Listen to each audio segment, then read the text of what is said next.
Vamos pegar nossas Bíblias, abrir em Gálatas capítulo 3. Quero retomar aqui os primeiros 5 versículos deste capítulo. Quero dizer aos irmãos que desde a mensagem da semana passada, nós entramos efetivamente nas questões apologéticas desta epístola.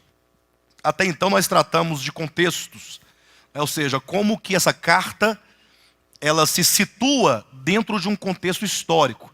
Capítulo 1 e 2 de Gálatas, levando em conta que Gálatas tem 6 capítulos, então o capítulo 1 e 2 situa o leitor historicamente, num contexto histórico em que a carta foi escrita, situa o leitor dentro das discussões que se tinha então, no primeiro século, que é uma questão que até hoje, no meio do cristianismo, é uma questão não resolvida.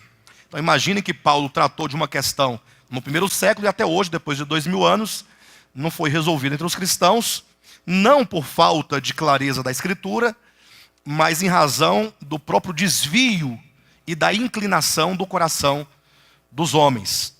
O problema que se situa aqui nesse contexto é o problema da lei.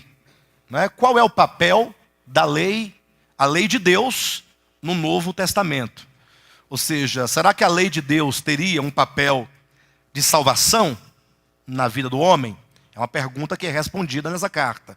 Ou, uma outra pergunta, será que, embora não tenha a lei um papel de salvação, de determinar a salvação ou a condenação de alguém, teria ela, porventura, um papel intermediário, um papel de santificação na vida do cristão?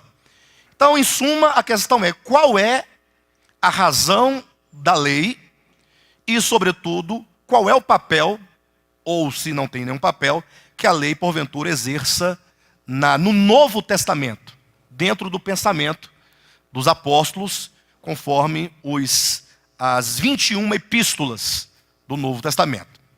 Levando em conta que Mateus, Marcos, Lucas, João e Atos são livros que, embora sejam colocados dentro do conjunto de Novo Testamento, mas eles são livros históricos e, portanto, são livros que contam como se deu esse processo de mudança do judaísmo para o cristianismo, como veio Cristo, como ele morreu na cruz, como ele ressuscitou, como a sua igreja foi gerada. E o livro de Atos mostra os altos e baixos da igreja, como que a igreja lidou com os problemas cotidianos, com os problemas de ordem doutrinária, a prática de vida da igreja.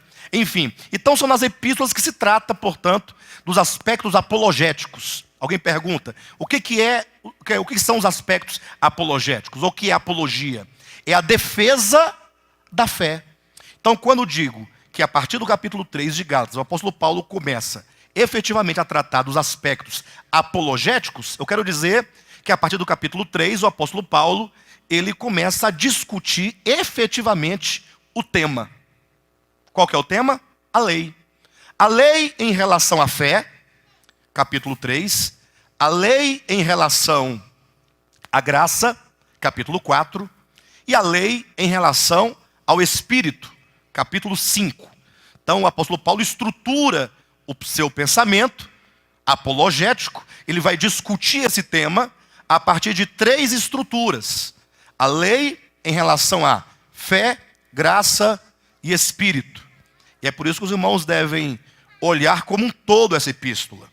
Então, no capítulo 3, o apóstolo Paulo, ele começa a convidar os irmãos a pensarem a questão da vida cristã, a questão do novo nascimento, numa relação com a lei e a fé. Tá bom? Então, leia comigo os versículos de 1 a 5, que diz assim: Ó Gálatas insensatos, quem vos fascinou a vós outros, ante cujos olhos foi Jesus Cristo exposto como crucificado?